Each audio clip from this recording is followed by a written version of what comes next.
এই শুনতে পাচ্ছ? Yes, sir. এই তোমরা তোমাদেরকে যে স্ক্যান করা যে কপিটা পাঠিয়েছে সুস্মিত, ওটা দেখো। আমি হার্ড কপি দিয়ে করছি, কারণ মেলটা কোনো কারণে আসেনি আর কি।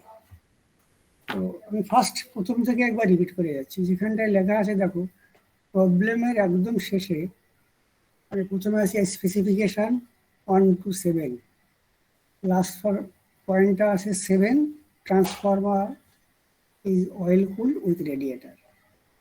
Actually, the type of cooling depend or the current density of a transformer depends on the type of cooling used. Same rating, same transformer. If the forced cooling is used, then the current density can be increased. For natural cooling, the current density will decrease definitely. As the current density increases, temperature rise increases, so there is a better cooling system. Next is a design procedure. Just I am repeating the earlier class. First, we have to find out. I follow করতে পারছো তোমাদের নোটটা?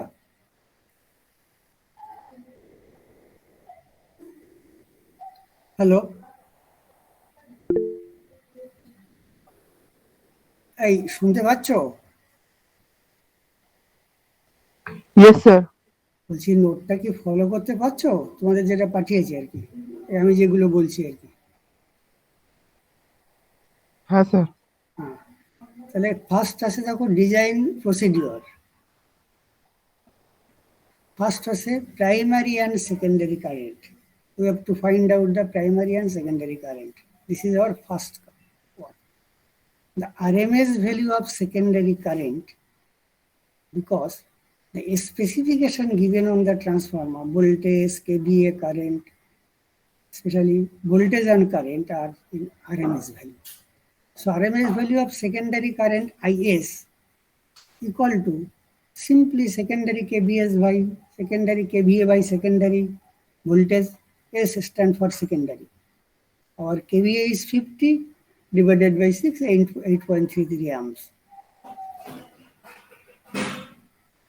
Where given KVA rating, secondary KVA equals to 50. Normally যে transformer টেমপ্লেটের উপরে যে কেভিএটা দেওয়া থাকে, this is called output KVA or secondary KVA, right? And the secondary value of RMS voltage equals to 6 kV. It is VS. The primary voltage of RMS value, it is 3.3 kV.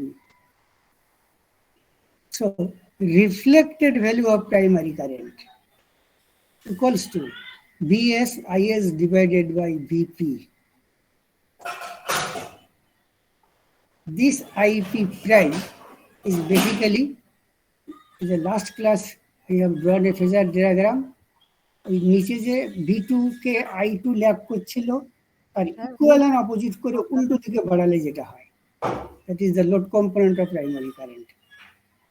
ওটাকে বলা হয় reflected value of primary current, because if the 20 ampere secondary current flows, so to counteract this current, 20 ampere primary current will be drawn by the primary winding. This 20 ampere is basically called load component of primary current. That is, our load current is 20 ampere on the secondary side. To counterbalance this 20 ampere, but ওই 20 ampere কারেন্টের জন্য যে ফ্লাক্সটা right side লিম্বে কমে গেছে, এই ফ্লাক্সটা তার original পজিশনে নিতে গেলে আমাকে 20 ampere কারেন্টই ড্র করতে হবে। ক্লিয়ার এই অবধি?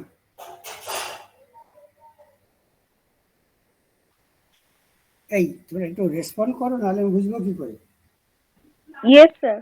হ্যাঁ, তাহলে সেইভাবে আমি reflected value of primary current, যেটাকে বলছি আইপি প্রাইম, আর ভেক্টর ডায়াগ্রামে বইয়ে যেটা থাকে I2, ওটা থাকে I1 prime. I1 piece primary side, এখানে I2 লিখেছি আর কি। এইভাবে আমি প্রাইমারি কারেন্টটা বের করলাম। This primary current is because of the flow of secondary current I2. If I2 is 20 amps, this IP prime is 20 amps. Clear?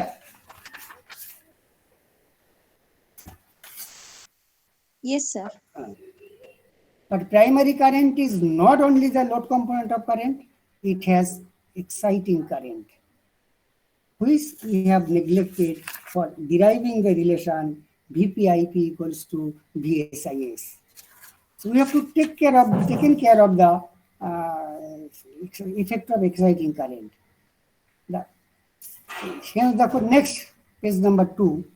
So actual primary current IP equals to 1.02 into IP prime. This 1.02 is a factor because normally the total primary current will be load component of primary current times 1.02 to 1.03 or 1.045, whatever it is. So actual primary current is 1.545 ampere. Well, primary current is 1.545 ampere. Primary KVA suffix P equals to 3.3 into 1.545, 50.985 kVA. দেখো তোমার secondary KVA কত ছিল? How much KVA secondary? 50 kVA. 50 kVA. Primary current is দেখো primary kVA is 50.985 kVA. This increased kVA is because of the magnetizing current drawn by the transformer. So exciting current that we have neglected during the derivation of primary voltage primary current equals to secondary voltage secondary current. What is the average of total kVA? Q equals to primary kVA plus secondary kVA divided by 2 equals to 50.49 kVA. This is denoted by capital Q. Next step দেখো voltage per turn. তোমরা ওই তোমাদের স্ক্রিনের নোটটা follow করো আর কি, সেটাই আর কি। তো স্ক্রিনে বোঝাতে মানে অ্যারো দিয়ে করতে পারলে ভালো হতো, কিন্তু যে কোনো কারণে হোক মেল কিন্তু পাইনি। দুজনকে বললাম, একজনের মেলটাও আসেনি আর কি, হয়তো পরে ডেলিভার হবে, কিছু একটা হবে আর কি। আমি এটা দেখে বলে যাচ্ছি। Let the voltage per turn of the wire be ET. Suppose I have 200 turns, 2000 volt. তাহলে পার টার্নে ভোল্টেজ কত? 2000 volt divided by 200 turns ET. And this we can find out from an empirical relation. ET equals to some constant K into the square root of Q, capital Q, where capital Q is the average kVA that we have find out just now. And K is an empirical constant such that K equals to 1.1 for single phase cell type transformer equals to 0.8 for single phase core type transformer. Hence, voltage per turn equals to 0.8 into square root of 50.49 equals to 5.685 kVA per turn. তাহলে voltage per turn এত kV per turn, voltage per turn equals to 5.685। এই কেউ একজন বলো তো, এটা কি voltage per turn primary সাইডে না সেকেন্ডারি সাইডে? বলতেই হবে।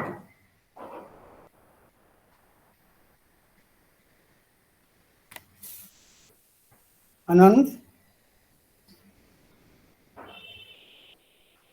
সুস্মিত, আবার তো নাম জানি না।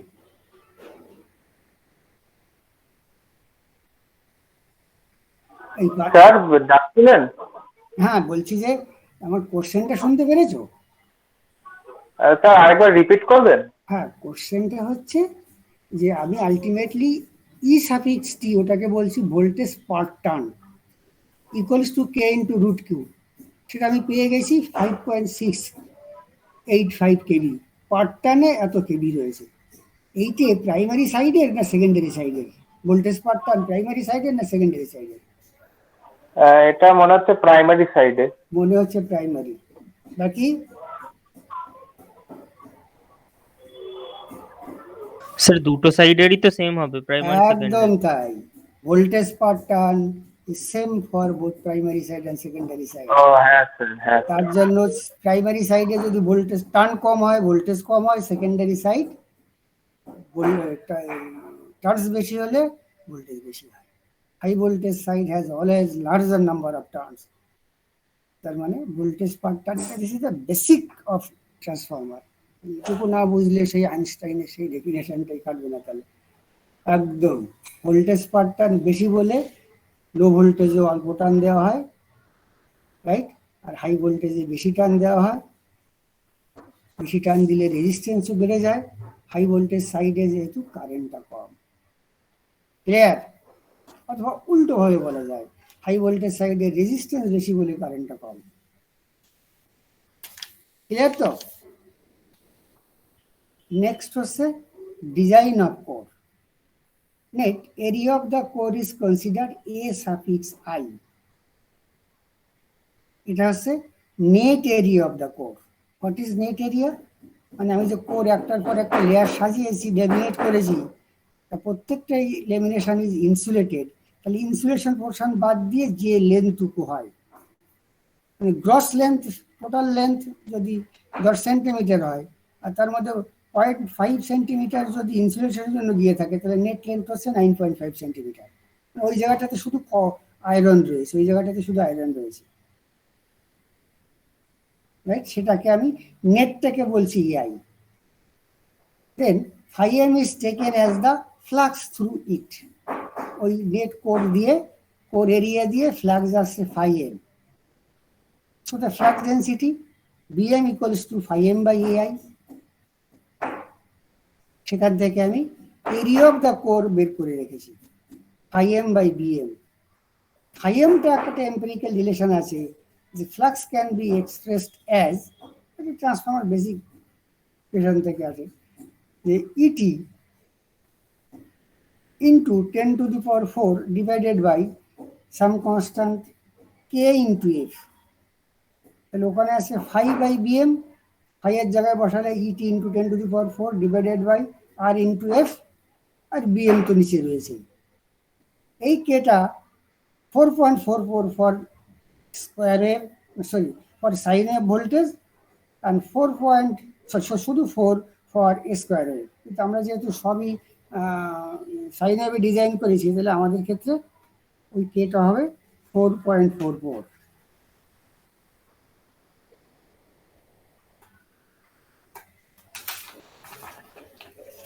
নেক্সট পেজ নাম্বার 3 তে শিফট করো। এবার working flux density of transformer depends on the type of material used for making the core. It is BM 1.1 for hot rolled steel, 1.1 মানে ইউনিটটা দেয়নি কিন্তু লিখতে হবে, 1.1 weber per metre square for hot rolled steel, 1.5 weber per metre square for fresh CRGO, cold roll grain oriented steel যেটাকে বলি, আর equals to 1.3 for recycle CRGO আর সিআরএনও। সিআরএনও মানে cold roll non oriented steel. তার মানে আমি একটা পুরোনো ট্রান্সফর্মার থেকে কোডটা যদি খুলে নিয়ে আবার ইউজ করি, ওটাকে রিসাইকেল করা বলে আর কি। তাহলে উই টেক ফ্রেশ সিআরজিও, ফ্রেশ সিআরজিও দিয়ে দিলে আমাদের ফ্লাক্স ডেন্সিটিটা বাড়বে, তার ফলে ইনডিউস ভোল্টেজ ইত্যাদি বাড়ানো যাবে আর কি। তাহলে voltage is a sine wave. তাহলে এআইটা কত? ইটি ইন্টু 10 to the power 4, এটা 4.4 ইন্টু এফ 50 আওয়ার্স, বিএম 1.5, আর ইটিটা তো 5.685 আগে বেরিয়েছে, 10 to the power 4 আছে ফর্মুলার। তাহলে 170.72 centimetre square. This is the net core area.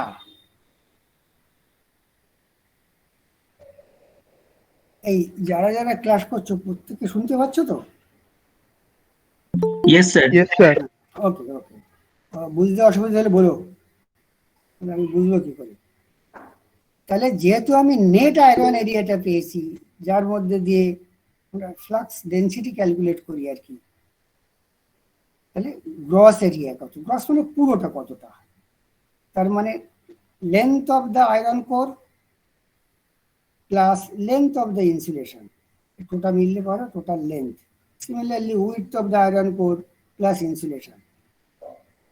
নিয়ে সেটা গুণ করলে সেটা হয় গ্রস এরিয়া। তাহলে গ্রস মিনিমাম এরিয়া কত? AGI equals to EI by KI. কিআইটাকে বলা হয় iron space factor. Iron space factor মানে আমি যে একটা কোর বানিয়েছি, সেই কোরের যা টোটাল ক্রস সেকশন হয়েছে, বাইরে থেকে একটা স্কেল দিয়ে মেপেছি, সেই এরিয়াটা আর একটা এরিয়া মেপেছি। যদি 50টা লেমিনেশনস থাকে, তাহলে একটা লেমিনেশনসে ধরো 0.01 করে করে ইনসুলেশন আছে। তাহলে 50 ইন্টু 0.01 রয়েছে ইনসুলেশন পোর্শন। তাহলে 50 মাইনাস 50 ইন্টু 0.1 বিয়োগ করলে থাকে নেট আয়রন এরিয়া, আর divided by including the insulation portion. So net iron area divided by gross iron area is the iron space factor. This iron is the actual area of the iron in the core divided by mechanical area of the core equals to 0.95 for CRGO and CRNO and equals to 0.9 for hot rolled steel. Clear? তাহলে সেখান থেকে আমি AGI টা calculate করলাম, gross minimum area. Gross এরিয়াটা কত? তাহলে obviously নেটের থেকে গ্রসটা বেশি হবে। ওটা ছিল 170 পয়েন্ট সামথিং, এটা হচ্ছে 179। এইবার আমরা যে কোডটা ইউজ করেছি ওটাকে আমরা কি কোর হিসেবে প্রথমে ধরে নিয়েছি। এখন অবধি কোরের ক্রস সেকশন নিয়ে যদি আমি দেখি, তো সেই ক্রস সেকশনটা লুক লাইকস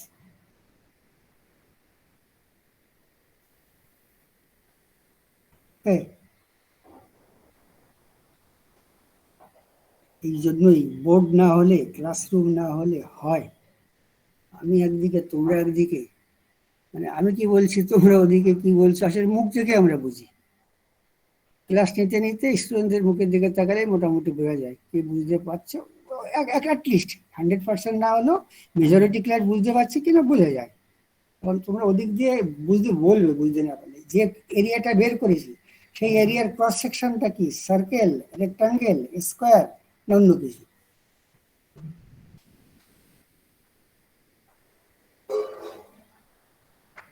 এই কেউ একজন বল, আরে ভুল হলে অসুবিধা কি? ও ভাববে আমি জানি না, জানি না তো আমিও অনেক কিছু। বলো। স্কোয়ার আইদার স্কোয়ার আর রেক্টাঙ্গুলার, দুটোর একটা হবে। নর্মালি স্কোয়ার কোড ইউজ করা হয়।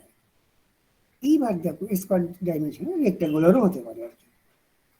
এইবার তার বদলে আমি ইউজ করব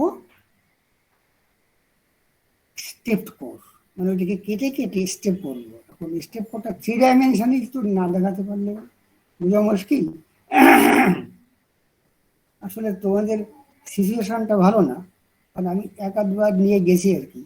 এই তারাতলাতে একটা ছোট্ট ফ্যাক্টরি আছে, ট্রুভোল্ট ট্রান্সফার কোম্পানি করে, আমাদের স্টুডেন্টরা আছে ওখানে। তোরা গেলে ট্রান্সফর্মার ফ্যাক্টরিতে কি করে একটা স্টেপ থেকে একটা একটা তৈরি হচ্ছে আর কি, একদিন ঘুরিয়ে দিলেই পরিষ্কার ক্লিয়ার হয়ে যায়। কিন্তু এই সিচুয়েশনে তো ওটা করাও যাবে না আর কি। তাহলে ডিজাইনটা করতে খুব মজা আসে।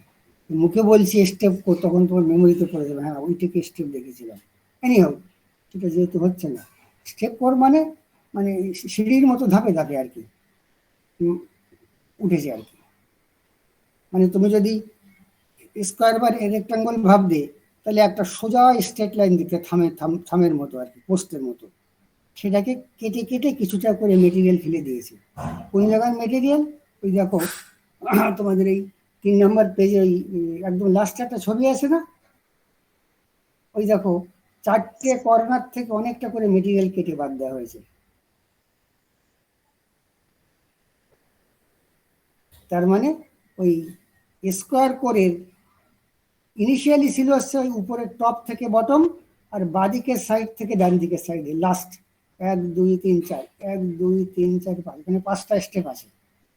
বড়টা হচ্ছে একদম টোটাল স্কোয়ার দেখা যাচ্ছে, আর পরে ছোটগুলোর একটু অল্প অল্প এরিয়া দেখা যাচ্ছে। এই দুটো টিপ আমি বাঁদিকে এগুলোকে যদি এখন কোনটাকে টিপ বলছি, মানে যেটুকু ফাঁকা দেখাচ্ছে, বুঝতে পেরেছো কি বলছি? 4টে আছে।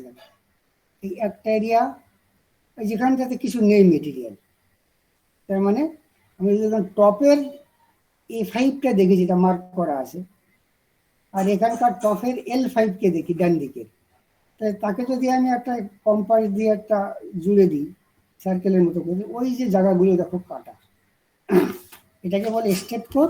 স্টেপ কোর এটা ভাইবার সময় জিজ্ঞেস করে, স্টেপ কোর ইউজ করে অনেকগুলো কারণ আছে। কি প্রথমেই তো দেখতে পাচ্ছ, যদি স্টেপ কোর হতো, এই কে বললে হয়তো বা কেউ একজন, যদি তুমি স্কোয়ার বা রেক্টাঙ্গেল করতে, তার চারিপাশে যদি টানটা পেঁচাতে, তাহলে এই যে ধারগুলো, চারটে ধার, ওই জায়গাটায় ওয়াইন্ডিংটা এসে একটা বেশ এক্সেস প্রেসার দিত। ক্লিয়ার তো এটা?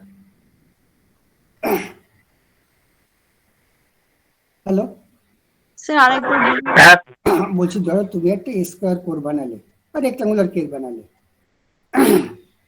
ধরো তোমার এই রেক্টাঙ্গুলার সাইজের যে লাইট পোস্টগুলো আছে, অথবা তোমার হাতে একটা ম্যাগনেট আছে, যে ম্যাগনেটটার সাইজটা হচ্ছে একদিকে লম্বা একদিকে সরু, মানে উইথটা কম আর লেন্থটা বেশি, তার চারিপাশে যদি টান দাও, তাহলে সেইভাবে টান দিয়ে দিয়ে তো কয়েল কয়েল বানাবো। সেই কয়েলটা দেখতে কিরকম হবে?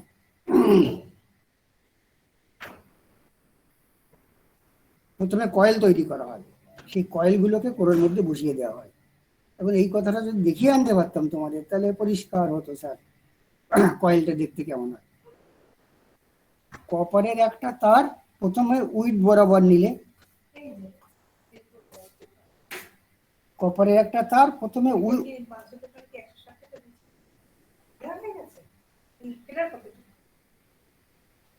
তাহলে তুমি উইড বরাবর তারটাকে নিয়ে গেলে, সরি লেন বরাবর বেশি দিকটাকে, তারপরে পেঁচাচ্ছ, তাকে আবার ঘুরিয়ে নিয়ে আসলে, ঘুরাতে গেলে যে সাইডটা এজটা খুব ধারালো এজ না, এইটা বলতে চাচ্ছি আর কি। হ্যালো, হ্যাঁ স্যার বুঝতে পেরেছি। ওই যে চারটে এজ, ওই চারটে এজে তুমি যদি একই টাইটনেস দিয়ে পেঁচাও, তাহলে ফ্ল্যাট পোর্শনে যা মেকানিক্যাল স্ট্রেস হবে, ওই ধারালো পোর্শনগুলোতে মেকানিক্যাল স্ট্রেস অনেক বেশি হবে, ওটা ধারালো, রাইট? তার ফলে ওখান থেকে যখন কারেন্ট যাবে ওই ওয়াইন্ডিংটা দিয়ে, ওর কারেন্ট দিলে কোনো কারেন্ট ক্যারিং কন্ডাক্টর যদি একটা ম্যাগনেটিক ফিল্ডের মধ্যে থাকে, তাহলে সে একটা ফোর্স এক্সপিরিয়েন্স করে, তাই তো? একটা সময় কোরের মধ্যে ফ্লাক্স থাকবে, তখন চালু হয়ে যাবে, আর ওই কয়েলটা দিয়ে কারেন্ট যাচ্ছে, তাহলে কন্ডাক্টরটা একটা ফোর্স এক্সপিরিয়েন্স করবে না? হ্যাঁ স্যার।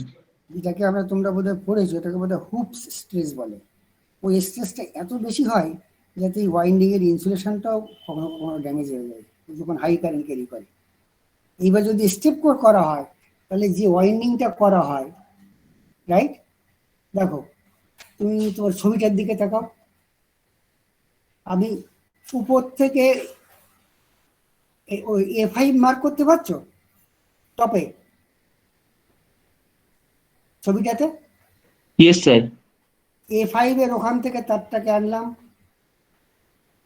তারপরে গ্যাপে পড়ে গেলাম, ওখানে কিছু একটা ফিলার ম্যাটেরিয়াল দিয়ে দিলাম, দিয়ে L5 এর ওখান থেকে তারটাকে নিলাম, আবার ওখানে ফিলিং মেটেরিয়াল দিয়ে দিলাম, নন ম্যাগনেটিক মেটেরিয়াল, তারপরে একদম নিচের মানে A5 প্রাইম বলতে পারি আর কি, উল্টো দিকটা আর কি, গিয়ে আবার বাদিকের L5 ওখানটাতে গিয়ে ঘুরলাম।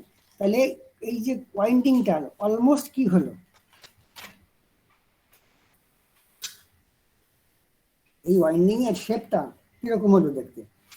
ওর চারিপাশে আমি একটা তার পেঁচিয়ে দিলাম, কিন্তু গর্তগুলো ভর্তি করে। আজ তাড়াতাড়ি বলো, এটা তো একদম সিম্পল, ক্লাস 2 এর কোর্স না? সার্কুলার। সার্কেল, খুব সিম্পল। তার মানে স্টেপড কোর ইউজ করলে we can use circular coil or circular winding. তাতে কি হয়, ওই মেকানিক্যাল স্ট্রেস বা হুপ স্ট্রেস তৈরি হবে না, কয়েলটা ড্যামেজ হবে না। ক্লিয়ার? Yes sir. এটা হচ্ছে স্টেপ কোর ইউজ করলে একটা অ্যাডভান্টেজ। দ্বিতীয় অ্যাডভান্টেজ কি, ওই যে জায়গা থেকে মেটেরিয়াল গুলো কেটে কেটে বাদ দিয়েছি, তার ফলে আয়রনের পরিমাণ কমে গেছে, তাই তো? Yes, sir. এবার যেহেতু আয়রনের পরিমাণ কমে গেছে, তাহলে আয়রন লস কি হবে? Iron loss depend on the volume of the iron.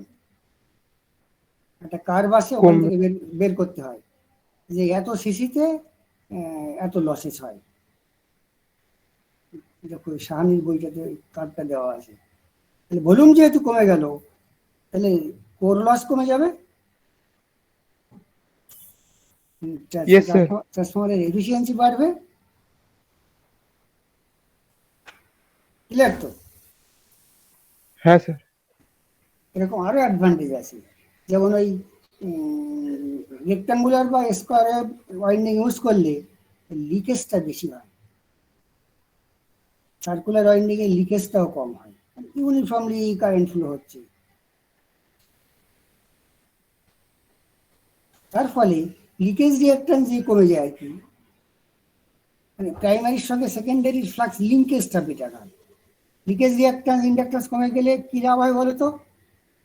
Leakage impedance কি?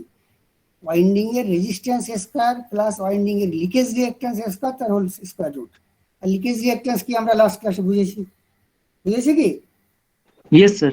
হ্যাঁ, তাহলে লিকেজ ইম্পিডেন্স বলে যেটা জেড, সেটা যেই কমে যায়, তাহলে লিকেজ ইন্ডেক্টরের সাথে কোন প্যারামিটারটা জড়িত ট্রান্সফরমারের? Most one of the important parameters বা specification is related with leakage impedance. তার জন্য আমরা ওইটা নিয়ে সবসময় চিন্তিত থাকি।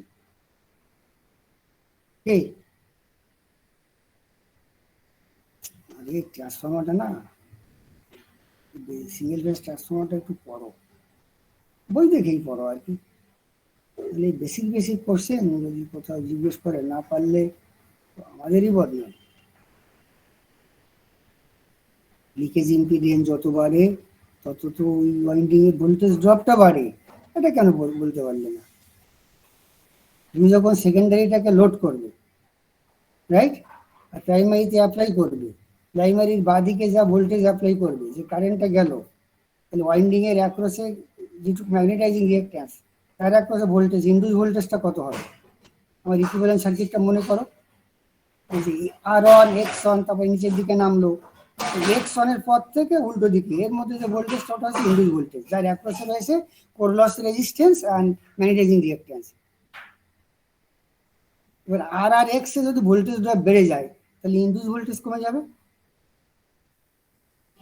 লিকেজ আর সেকেন্ডারি সাইডে কি, ইনডিউস ভোল্টেজটাকে পাঠিয়ে দিবে লোডে, রাইট, সেকেন্ডারি সাইডে।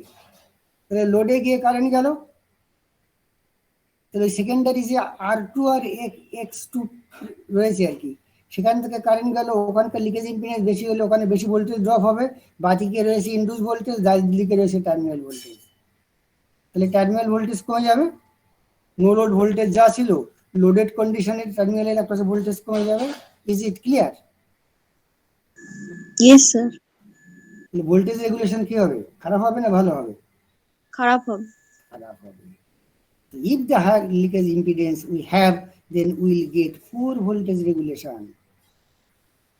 তার জন্য ওই তোমরা এই রাস্তাঘাটে দেখেছো, ওই চোখের সামনে একটা কাচের মতো ঢাকনা দিয়ে ফ্লাশ মারছে, ফুলকিগুলো পায়ের কাছে সরে আসে, আমরা তখন দূর থেকে সরে যাই। দেখেছো রাস্তাঘাটে গ্রিল বাড়িঘরে শ্রমিকরা করে, ওয়েল্ডিং করে। ওটা কিসের সাহায্যে ওয়েল্ডিং করে বলো তো? বেসিক্যালি ট্রান্সফরমারটা পড়াতে গেলে এই সমস্ত রিলেভেন্ট ইনফরমেশনগুলো বলতে হয় আর কি। ওটা কি মেশিনের সাহায্যে ওয়েল্ডিং করে? ওটা আসলে দেখবো এই মেশিনটাকে একটা টিন দিয়ে ঢেকে দেয়, খুব একটা যত্ন করে না। আর ওর পাড়ি দিয়ে কখনো গেছো হেঁটে? হ্যাঁ স্যার গেছি। কিন্তু কোনো রোটেটিং মেশিনের আওয়াজ পেয়েছো? আপনি গো গো করে একটা আওয়াজ পেয়েছো, গো গো আওয়াজটাকে বলে humming sound of the transformer. ওটা হয় ডিউ টু ম্যাগনেটোস্ট্রিকশন, সেটা অন্য ইস্যু আর কি। ওটা হচ্ছে সেই গো গো আওয়াজ। ওই কোরের মধ্যে যে ডাইপোল ম্যাগনেটগুলো থাকে, তাদের পোলারিটি চেঞ্জ হয় এসি সাইকেল পাল্টানোর সঙ্গে সঙ্গে, তার ফলে ওই ডাইপোল ম্যাগনেটটা যেন ভাইব্রেট করে, পোলারিটি রিভার্সাল হয়। ওই ভাইব্রেশনের জন্য যে সাউন্ড হয় তাকে বলে হামিং সাউন্ড, এইটাকেই বলে ম্যাগনেটোস্ট্রিকশন। এনিহাউ, এখন ওই ওয়েল্ডিংয়ে কি হয়, ওয়েল্ডিং ট্রান্সফর্মার ইউজ করে। ওয়েল্ডিং ট্রান্সফর্মার এই জন্য ইউজ করে যে ওই ওয়েল্ডিং করলে মানে কি, তুমি যে দুটো টার্মিনালকে, দুটো মেটাল পিসকে যখন জুড়তে হয় তখন তো ওয়েল্ডিং করে, এই হ্যাঁ স্যার। হ্যাঁ স্যার। হাই কারেন্ট পাঠানো হয়, যে ভোল্টেজ সোর্স দিয়ে করা হয়, either DC generator or transformer, সেকেন্ডারিটাকে শর্ট সার্কিট করা হয় through this two pieces to be join together. Short circuit যখন প্রচন্ড শর্ট সার্কিট কারেন্ট হয়, দুটো মেটাল গলে যায়, গলে গিয়ে একটা মেটালে কনভার্ট হয়, তো দুটো মেটাল জুড়ে গেছে, তখন কুল হয়। ক্লিয়ার? এবার কারেন্ট বাড়লে ওই দুটো টার্মিনালের অ্যাক্রসে যে ভোল্টেজ সেটা ড্রাস্টিক্যালি কমতে হয়, যাতে V into I or kV of the transformer remain constant or within a limited value. Clear? Yes sir. Welding transformer যেহেতু লিকেজ ইম্পিডেন্সটা ইচ্ছে করে তৈরি করা হয়, হিউজ লিকেজ ইম্পিডেন্স, কি করে তৈরি করে, প্রাইমারি আর সেকেন্ডারিটাকে এমনভাবে প্লেসমেন্ট করে যে flux produce by the primary will partially link the secondary, অল্পকে লিঙ্ক করবে, সরিয়ে দেওয়া হয়, এমনভাবে প্লেস করা হয়। আর তুমি আমি যখন নর্মাল ট্রান্সফর্মার তৈরি করি এমনভাবে প্লেস করি যাতে পুরোটাই লিঙ্ক করে, যাতে লিকেজ না থাকে। আর এইগুলোকে ইন্টেনশনালি ডিজাইন করা to have the higher leakage impedance, so the two primary and secondary coils are so separated that the flux produced by the primary will partially link the secondary. Most of the flux will be leakage, will go through the air, producing higher leakage impedance. যাতে short circuit terminal করলে ওই higher leakage ইম্পিডেন্সে voltage drop হয়, তাহলে secondary across আমি voltage কম পাই, যেখানে শর্ট সার্কিট করেছি to be join together, voltage কমে গেছে, কারেন্ট বেড়ে গেছে, তাহলে V into I remain within a safe value. আর যদি ভোল্টেজটা না কমতো, লো লিকেজ ইম্পিডেন্স হলে, তাহলে ভোল্টেজও বেশি, কারেন্টও বেশি, so KVA would be very high and that will exceed the rated KVA of the machine and the transformer will burn out. Clear? Yes, sir. DC welding কি করা হয়, জব করে, না বলতে পারে বলে যে স্যার বলে দিন, তাড়াতাড়ি, সময়টা নষ্ট হবে। দুই রকম, একটা হচ্ছে ওয়েল্ডিং বাই ডিসি সোর্স, একটা হচ্ছে এসি সোর্স, আর ওয়েল্ডিং বাই ডিসি সোর্স। আরে এটা তো মেশিন মানে তো আশা করছেন, কোশ্চেনটা আর কি, যে what type of generator is used for welding purpose and why.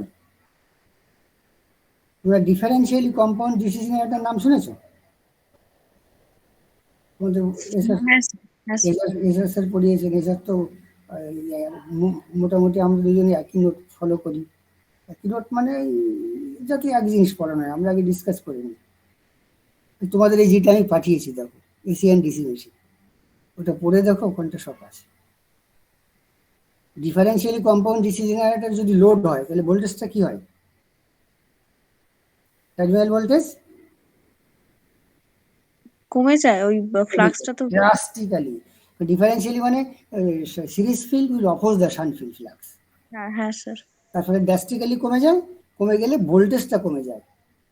তার মানে দুটো টার্মিনাল শর্ট সার্কিট করেছো, two metal pieces to be join together, current বেড়ে গেছে, ভোল্টেজ ড্রাস্টিক্যালি জিরোর কাছাকাছি হয়ে গেছে, তাহলে output power of the DC generator V into I কি হবে, কমে যাবে।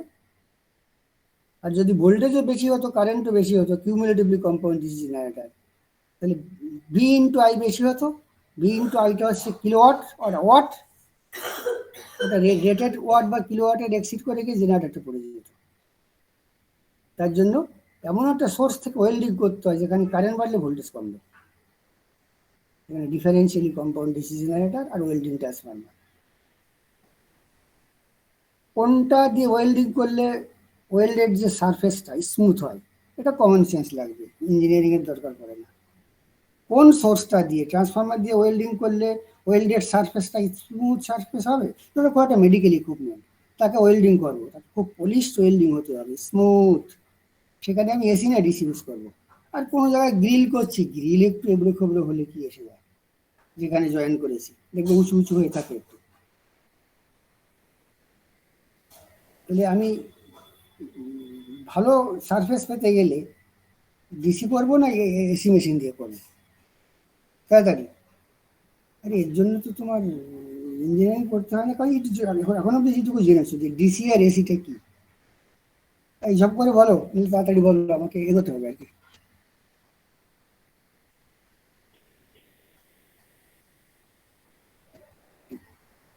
না পারলে বলো। আরে ডিসিটা হচ্ছে ইউনিডিরেকশনাল, ডিসি কারেন্টটা কন্টিনিউয়াস কারেন্ট ফ্লো হয়, টেম্পারেচার রাইজ থাকে, স্টেডি টেম্পারেচার রাইজ।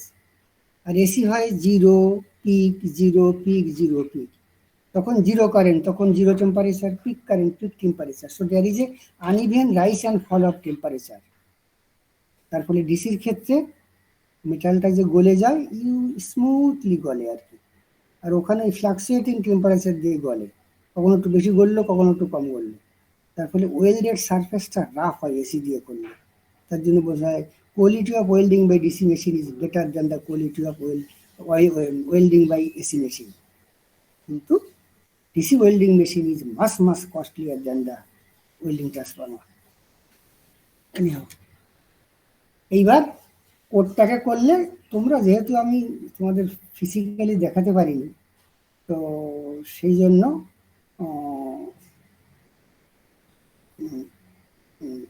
মেকানিক্যালি এই ডাইমেনশনগুলো বের করতে হবে। A1, A2, A5। A1 হচ্ছে একদম নিচের বড় দাগটা, তারপর একটা A2, আর এদিকে এটা L1, L2 মেকানিক্যালি তুমি ধরে নাও। সত্যি ওটা রিয়েল জিনিসটা না দেখালে বোঝা যায় না যে এই সাইডটা A1, L1, শুধু তো বললে হবে না, জোর করে চাপালে হবে না। তুমি মেকানিক্যালি দেখো, স্টেপ করলে এরকম একটা ছবি হয়, এটাকে ডি, এটা A1টা ফার্স্ট স্টেপের ডাইমেনশন, A2টা সেকেন্ড সেকশন, এবার A5 অব্দি গেছে। এইবার ডিটা কত, ডিটা কাটে ওই ডিটা বের করা যায়। মানে আমার যখন নেট আয়রন এরিয়াটা জি ছিল, বুঝেছো, তখন দেখো শুধু AGI আছে, সেটা ডি ইকুয়ালস টু লিখেছে 4 into AGI divided by pi into square root.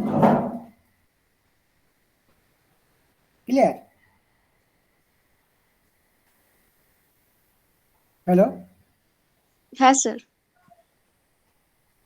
Basically কি হয়, যদি ওইটাকে যদি আমি একটা সার্কেল অ্যাজিউম করি, তাহলে কি হয়, পাই আর স্কোয়ার, আরটাকে লেখা যায় D/2,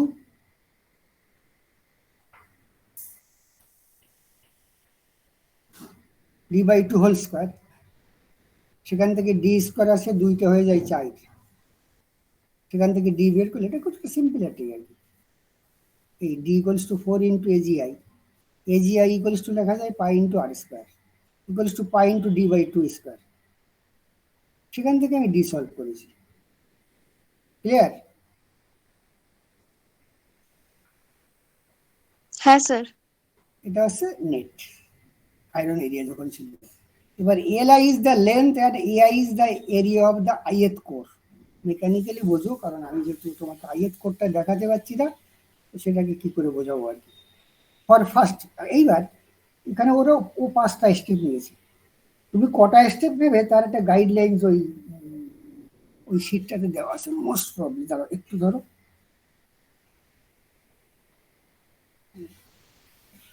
তোমরা ওই পিডিএফটা একটু বের করতে পারবে? আমি ঘাটাঘাটি করছি না, কারণ আমার সিস্টেমটা খুব ডিস্টার্ব, ক্লাস নিতে গতকাল অবধিও পারিনি। তা আমি এটাতে আর খুব একটা নাড়াচাড়া করছি না আর কি, যেখান থেকে বেরিয়ে গিয়ে ওটা করে আবার ঢুকবো আর কি। তোমরা একটু এই জায়গাটা একটু বের করো, পিডিএফটা বের করেছো? মানে আমার কাছে ওই হার্ড কপিটা এখন নেই হাতের কাছে। এই বের করেছো? স্যার আমরা কি শেয়ার করব? না, আমাকে দেখাতে হবে না, তোমরা নিজেরাই দেখতে পারবে কি। হ্যাঁ হ্যাঁ দেখি। পিডিএফ টেবিলটা হ্যাঁ, টেবিলটা পেয়েছো তো? ওইখানে দেখো নাম্বার অফ স্টেপের একটা টেবিল আছে, একটা এক্সিসে স্টেপ আর একটা এক্সিসে বোধহয় কি প্লট করা আছে, দেখো। হ্যাঁ sir, step A1, A2, A3, A4 এইভাবে দেওয়া আছে। ওগুলো তো দেওয়া আছে, কিন্তু নাম্বার অফ স্টেপ সিলেকশন এর একটা টেবিল থাকার কথা। যদি আমি ভুলে না গিয়ে থাকি আর কি। হ্যাঁ, ডায়ামিটার আর স্টেপ তো। একদম ডায়ামিটার ভার্সেস স্টেপ একটা কার্ভ, এই হ্যাঁ স্যার, টেবিল পেয়েছি। একদম। হ্যাঁ স্যার, তুমি ওখান থেকে তোমার ডায়ামিটার কত বেড়েছে তার থেকে তুমি স্টেপ নিলে, বাট নট ম্যান্ডেটরি। কেউ যদি বলো তোমার ওখানে নিতে গিয়ে ওই রেঞ্জের মধ্যেই নেই বা আমি ওটা নেবো না, you can select any step. কিন্তু নর্মালি রিয়েল লাইফে 7-এর বেশি যায় না। যত বেশি স্টেপ হবে তত বেশি ভ্যারাইটিস অফ কোড ডাইমেনশন কাটতে হয়, কাটার খরচে বেড়ে যায়। ক্লিয়ার? স্যার আপনার এক্সাম্পলে তো 5টা স্টেপ নেওয়া হয়েছে মনে হয়। হ্যাঁ, 5টাও তো 5টা নিয়েছে, সেটা হয়তো ডায়ামিটার থেকে ট্যালি করে বের করেছে অথবা নিজে চুজ করেছে। ডায়ামিটার থেকে নিতে পারলে ভালো। স্যার ওই টেবিলটা আর ক্যালকুলেশনটা কি ফাইনাল রিপোর্টে তাহলে দেখাতে হবে? হ্যাঁ, ওই পাতাটা জেরাস করে দিয়ে দিও, ওই একটা পাতাই আর কি। আর কেউ যদি ভাবো যে না আমি হাতে লিখে দেবো, তাহলে মাস্টারমশাই ভাববেন না পরিশ্রম করেছে, নম্বর বেশি। ব্যাপারটা এরকম আর কি। আর কেউ শর্টকাটে মেরেছে মানে শুধু ক্লাস নোট জেরাস করে, ক্লাস করে না, ক্লাস নোট জেরাস করে করে পরীক্ষা দেয়। এটা একটা ধারণা আর কি, আর কিছু না। ঠিক আছে? Okay sir. মানে সব সময় যদি কেউ বোঝে যে তুমি কতটা সুন্দর করতে পেরেছো, ইট ইজ ইমমেটেরিয়াল, কতটা চেষ্টা করেছো, তারও একটা ভ্যালু সবাই মানুষ সব সময় দেয়, এটা সর্বক্ষেত্রে। কি ভুল বললাম কিছু? না স্যার। হয়তো সুন্দর ততটা হয়নি, ডিজাইনটা হয়তো ততটা প্রপার হয়নি, কিন্তু খুব খেটেছে। So he or she should be rewarded. Anyhow, তারপরে দেখো এইখানে দেখো গিয়ে ওই ফর ফার্স্ট স্টেপ A1 কত হবে? ডি ইন্টু, দেখো ফার্স্ট ওই টেবিলটার একটা জায়গায় লেখা আছে 949, দেখো পেয়েছো?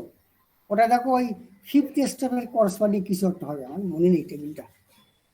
Yes, sir. পেয়েছো? ওটা Yes. ওটা বেসিক্যালি পার ইউনিট ভ্যালু। ওটা দিয়ে গুণ করে আমি A1 এর অ্যাকচুয়াল ডাইমেনশনটা বের করলাম। তারপরে L1 প্রাইম কি আমি এখন অব্দি তোমাকে বোঝাতে পারছি না, তুমি শুধু ছবিটা দেখে নাও যে ওইটুকখানিকে L1 প্রাইম বলে। সেটা কি square root of D square minus A square. D জানো, এটাই মাত্র বের করলে।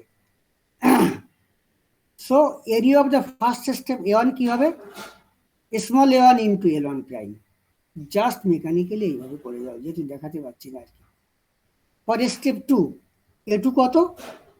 দেখো A2 এর করসপন্ডিং 0.846 আছে, দেখো পেয়েছো? হ্যাঁ স্যার, হ্যাঁ স্যার। ইন্টু ডি, তাহলে L2 প্রাইম পেয়ে গেলে, D square minus A2 square. Similarly calculate capital A3, A2, capital A3, capital A4, capital A5। বোঝা গেল? খুব সহজে এই অবধি করে ফেলবে। কি বোঝাতে পারছি তো? এই একইভাবে তো তুমি L3, হ্যাঁ L4 স্যার। যেই পেলে ওইটাকে যোগ করে দেবে। টোটাল এরিয়াটা হবে AGI নিউ, নতুন যে AGI, নতুন নেট আয়রন কতটা আছে। কারণ আমি তো কিছুটা কেটে ফেলে দিয়েছি, অবভিয়াসলি এটা কম হবে আগেরটার থেকে।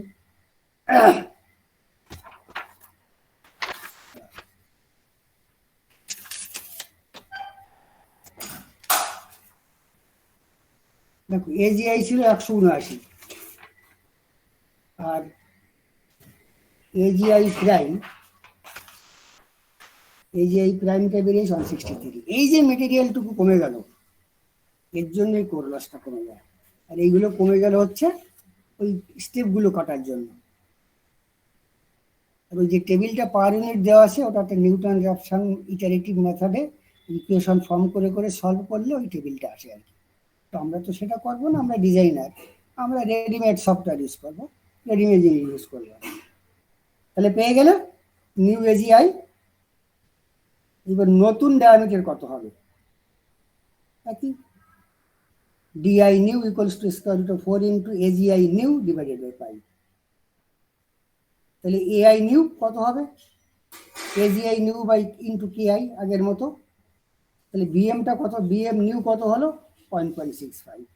তাহলে তুমি 1.5 ধরেছিলে, রাইট? এরিয়া কমে গেছে, তাহলে ফ্ল্যাগ ডেনসিটিটা কি হওয়ার কথা? কে? এগুলো তো মুখের সঙ্গে লাগানো থাকবে।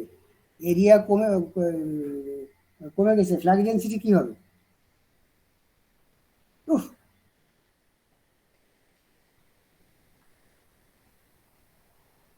Phi by A flux density, ফাইটা ফ্লাক্স, এটা এরিয়া, তো এটা কমে গেলে ফ্ল্যাগ ডেন্সিটি কি হয়? তো বেড়ে যাবে স্যার। বেড়ে যাবে। তাই যখন 1.65 ইউনিট দেন ওয়েবার পার মিটার স্কোয়ার, আর তুমি ধরেছিলে কত?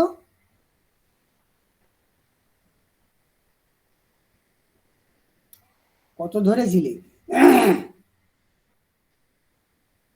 দেখো 1.5 ধরেছিলে ফর ফ্রেশ সিআরজিও। এই টেবিলটা দেখো। তো এই অবধি করতে আমার মনে হয় কারো কোনো অসুবিধা হওয়ার কথা। ক্লিয়ার? Yes, sir. আজ হচ্ছে স্যাটারডে। কাকি যে ক্লাসের কি টাইম দিয়েছে আমার কিচ্ছু মনে নেই। দাঁড়া, আগামীকাল হচ্ছে রোববার, কি টাইম দেওয়া আছে?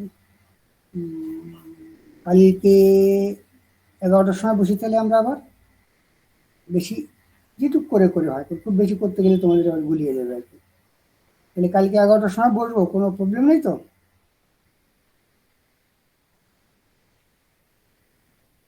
হ্যালো, না স্যার, নেই। প্রোভাইডেড এই অবধি কিন্তু প্রত্যেককে কমপ্লিট করে আসবে।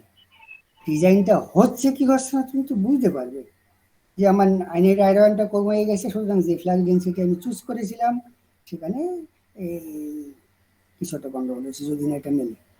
Trojan flag density and final actual flag density will be different, and the final flag density will be higher than the Trojan flag density because the area is decreasing.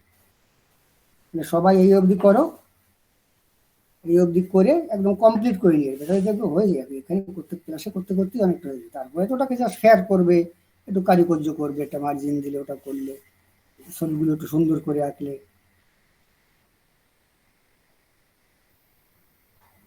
তুমি code টাইপটা design করেছো, code type একটা কোরে, সেই কোডের একটা ছবি এঁকে দিলে, পাশে সেল টাইপটাও এঁকে দিলে, তাহলে লিঙ্কটা কে পাঠাবে? তুমি পাঠিয়ে দিও। হ্যালো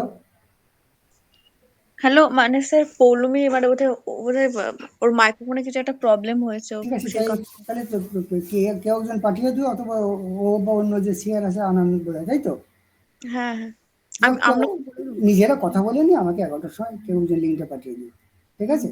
ঠিক এই আছে। আজকে কতজন ক্লাস করছো? অ্যাটেন্ডেন্সটা একটু নিয়ে নাও। এই বলো কতজন আছো?